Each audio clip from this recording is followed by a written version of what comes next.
Alright, we're going to look at the effect of a movement, either of the source of sound or the receiver of sound, that here you have a source that is stationary and a receiver that is stationary.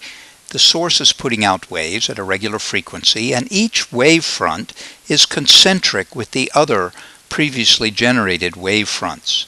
They're all coming from the same place. This represents 1 second's worth of sound. Then we can see that we are generating 4 wavefronts every second. This is a 4 Hertz sound, and those will travel to this receiver, and it will be excited 4 times every second, and so this will hear 4 Hertz. Of course it won't, but we don't want to try to draw 20 Hertz. It's too busy. Then, if the source of sound is moving, then you get a different scenario. Here is where the source of sound is now. It's about to start another wave, but here's where it was a period ago, and it started a wave and it went out concentric to where it started from. 2 periods ago it was here, and it made a wave that goes concentric to where it started from. 3 periods ago it was here, it made a wave which goes out concentric. All of these wavefronts are concentric to where they started from, but they all started at a different place. And so you lose the symmetry you had here, and you can see how the wavefronts bunch up in front of the motion and they spread out behind the motion. And if this again represents 1 second's worth of time, then you can see you get many more wavefronts into that 1 second, that this receiver is going to hear a higher frequency. If you put the ear over here, it would hear a lower frequency. And this change in the frequency is called the Doppler effect, or the Doppler shift. That is what we're trying to study here. If instead of the source moving, the receiver moved, you would get the same effect, that this receiver would encounter more wavefronts in a second than this source was making, and so it would hear a different frequency than the source was making. And if this ear was running away, it would hear fewer wavefronts in a second than that is making. Here is a formula. In your book it's actually 4 formulas, but I've condensed it into 1. You have the frequency of the receiver, that is the ear, and the frequency of the source, that's this dot at the center. This V without subscript is the velocity of sound, which could be in air, and then you would also have to take account the temperature of the air, but it could be in water or steel or all kinds of places. Here is the velocity of the receiver, the velocity of the source, and then you have these 2 operators, and you use the top operator if the 2 of them are getting closer together. So if the receiver is moving towards the source, use the top operator, and that makes a fraction that is bigger than 1, and you hear a higher frequency. If it's running away, use the bottom operator.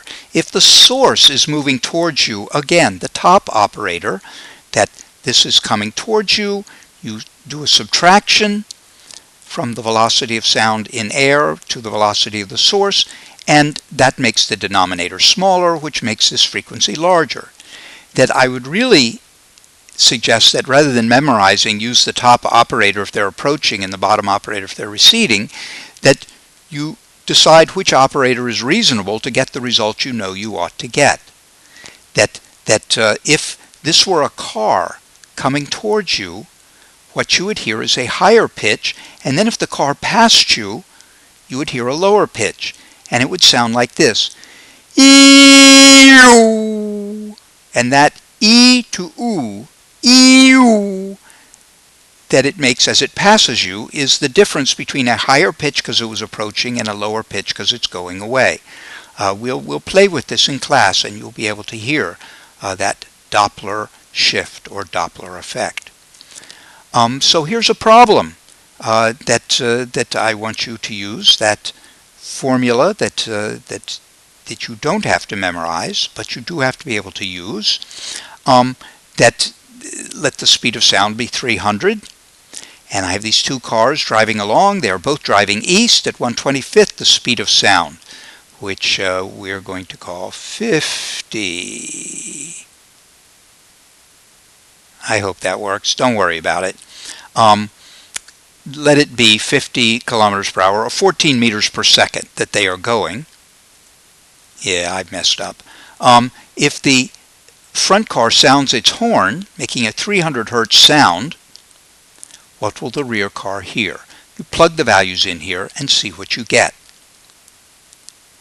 And I hope what you get, you can start the show again, I hope what you got is that they would hear the same frequency.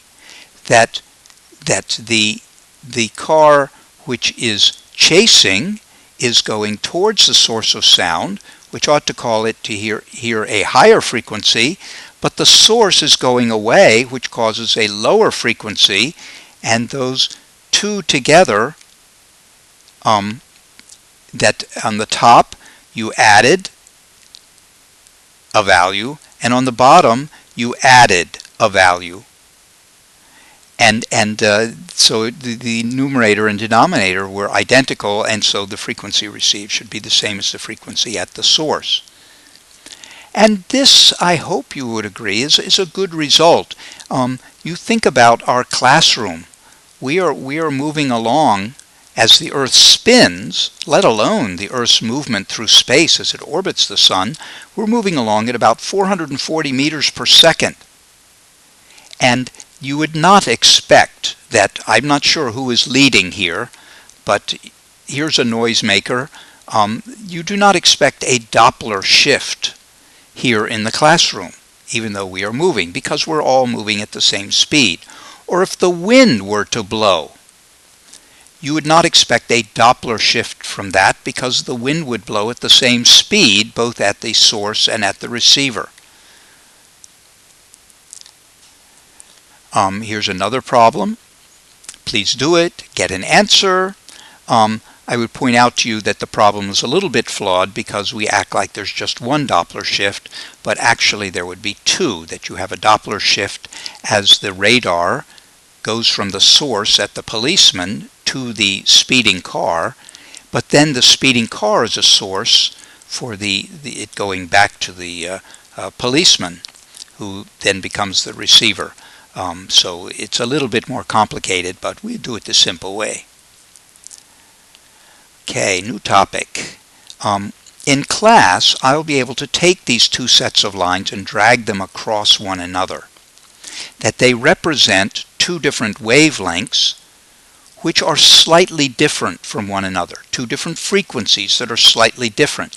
And when you drag them across one another, what you're going to find is that sometimes you have the lines of one falling on the holes of the other, and sometimes you have the lines of one falling on the lines of the other.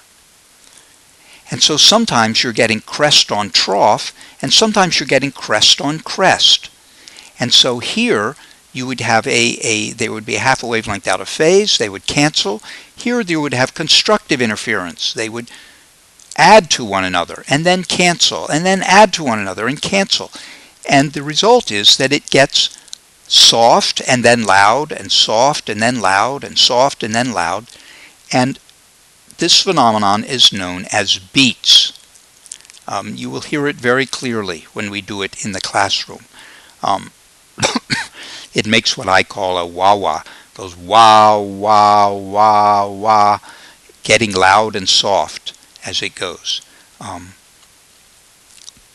So here is an application of that. I have two waves.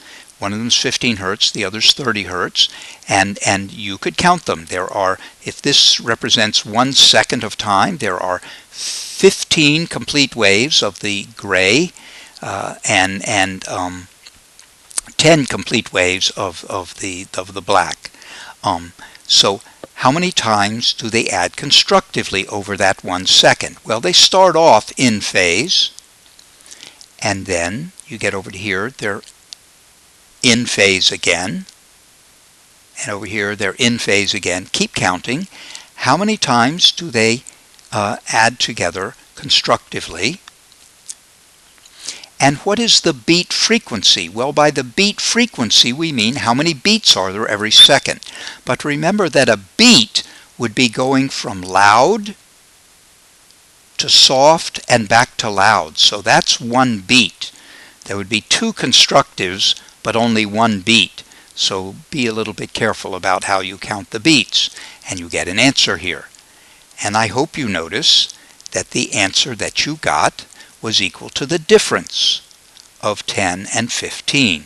And that will be the case, that the beat frequency will always be equal to the absolute value of the difference in their frequencies. Let's do it again.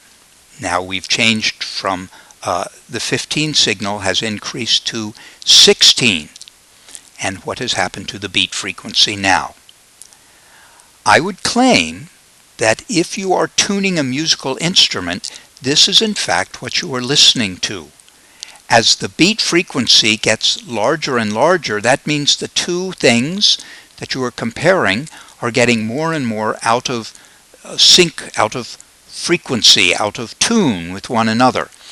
That when you are tuning them, you are trying to get the beats, which you may not recognize as beats as a musical instrument, a musician, but there's a kind of a fuzziness about it that goes away, and it suddenly becomes crisp when there are no longer beats, when the two are making the same note and the beat frequency goes to 0. Here is another playing around with this, that I used a spreadsheet to generate these two waves. That the magenta one is getting 11 into 2 seconds, and the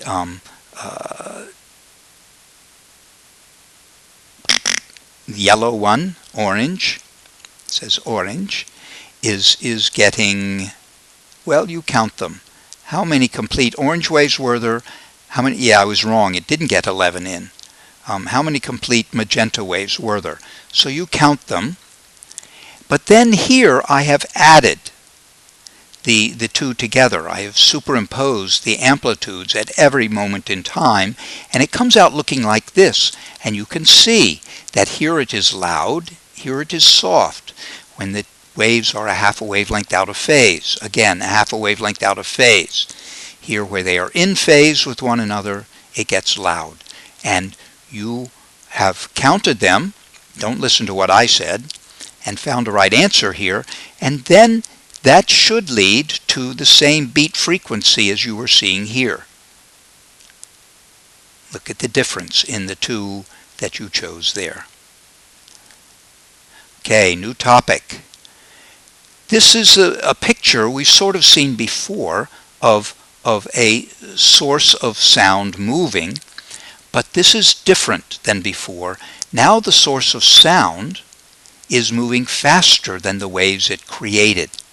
Previously, we had this image, and the source of sound was moving, but the source of sound was there inside of the wavefront that it made previously. This time, the source of sound has gotten beyond the wavefront it made previously. In this case, it was never the case that any wavefront ever caught up with another wavefront, because they all start behind the other wavefronts. But not so in this case. If you're out in front, then that wavefront will propagate back and it will cross the previously made wavefronts. And so this time, for the first time, we get wavefront crossing wavefront, and it adds up to a series of constructive interferences that form this V shape. If you're moving across the water, this is called a wake. If you're moving through air, then this is a three-dimensional thing, and it's a cone where the waves are adding together. That if you were moving through the air, and you were, for example, an airplane moving through the air, then off the front, let's get this out of here, off the front of the airplane, you would have this high pressure. As the airplane moves along, it has to push push the air out of the way, and it mashes the air together, and it makes a high pressure, and those high pressures then propagate through the air, and they catch up with other high pressures made when the plane was back here pushing the air out of the way, and so you get this high pressure cone. And then at the back of the airplane, the air collapses into the hole left by the airplane disappearing from the air, and that makes a low pressure. And that low pressure also propagates and catches up with other low pressures to make a super low pressure. And if you are standing here on the ground, then when you were standing right here, you wouldn't hear the airplane at all because its noise has not reached you yet. But, and I will pull these together, group. As that airplane moves, that high pressure will get dragged across you, at which point you will hear a very loud bang. And then you will just hear engine noise, and then as it goes across here, your eardrums will be pulled out violently. So first your eardrums get pushed in very hard, then they get pulled out very hard, and then you just hear airplane noise as you sit here. But this event is known as a sonic boom, that if we were to graph it, we would see that you had, oops, come on now, that you started with the ambient air pressure, and then that first cone edge goes through and you get a very high pressure, pushes your eardrums in shortly, very percussive, and then it drops to a very low pressure, pulls your eardrums out, and then it goes back to ambient pressure. This crack is a sonic boom.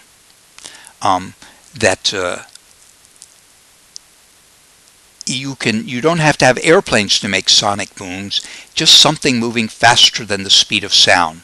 Some bullets go faster than the speed of sound. But if you take a whip and you crack it, or you take a towel and you snap it, roll up a towel and make it go snap, you are getting the tip of the whip or the tip of the towel to flip through the air faster than the speed of sound. And when you succeed at doing that, that's when you get that pop. That is a sonic boom that you are hearing there. Thank you.